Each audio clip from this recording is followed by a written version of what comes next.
Good morning বন্ধুরা, আবার চলে এলাম একটা নতুন ব্লগ নিয়ে। তোমরা সবাই কেমন আছো? আমি দুদিন আসতে পারিনি, একটু অসুবিধা ছিল, তো দুদিন পর আবার আজ চলে এলাম। উঠে তো অনেক কাজ করে ফেলেছি, এবার রান্না করব। ঠিক আছে, চলো তোমরা দেখতে থাকো, সাথে থাকো।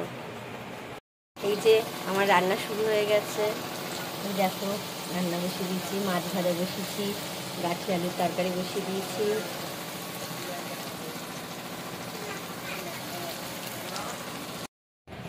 এই যে আমার গাঠি চিংড়ি রেডি হয়ে গেছে।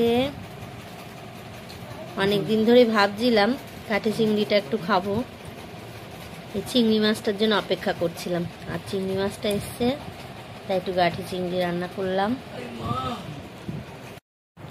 গুড ইভিনিং বন্ধুরা, আবার চলে এলাম।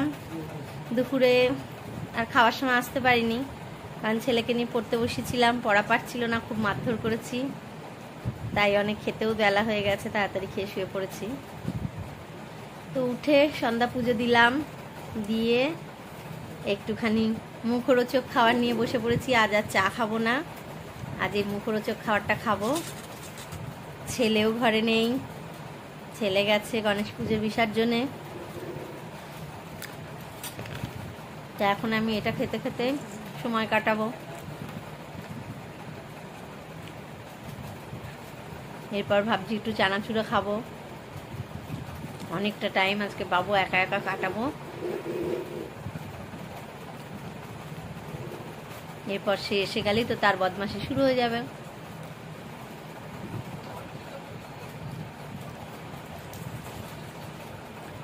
তোমরা কে কে সবুজ মটর খেতে ভালোবাসো, সেই ছোটবেলার খাওয়া একটু জানিও, তোমরা কমেন্ট করো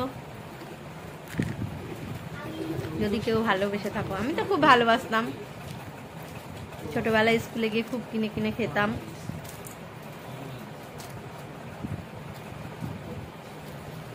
চলে এসছে সে ভাসান দিয়ে, এই যে ভাসান দিয়ে আবার বাঁশিও নিয়ে এসছে, বেলুন নিয়ে এসছে, এইসব করতেই ও গিয়েছিল। ঠিক হয়েছে, ঠিক হয়েছে, ঠিক হয়েছে।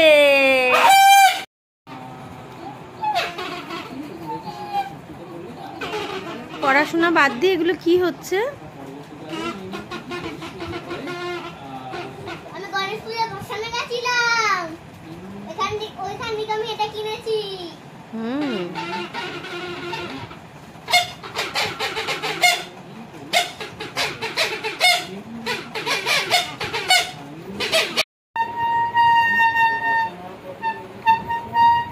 গণেশ পুজো বিসর্জন তো অনেক আগে হয়ে গেছে, এবার তো হোমওয়ার্ক গুলো করতে পারতি। হ্যাঁ, অনেক রাত হয়ে গেছে। অনেক রাত হয়ে গেছে, পিট্টি দিলে তোমার রাত বেরিয়ে যাবে।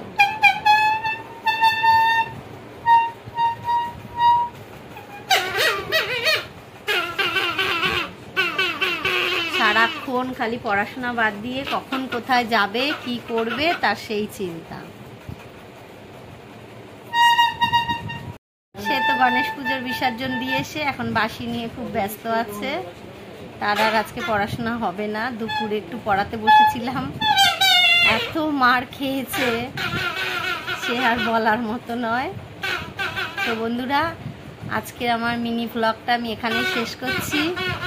তোমরা সবাই ভালো থেকো, সুস্থ থেকো, আমাদের সাথে থেকো, আর আমাদের এই ভিডিওটা দেখো, একটু প্লিজ লাইক করো সবাই।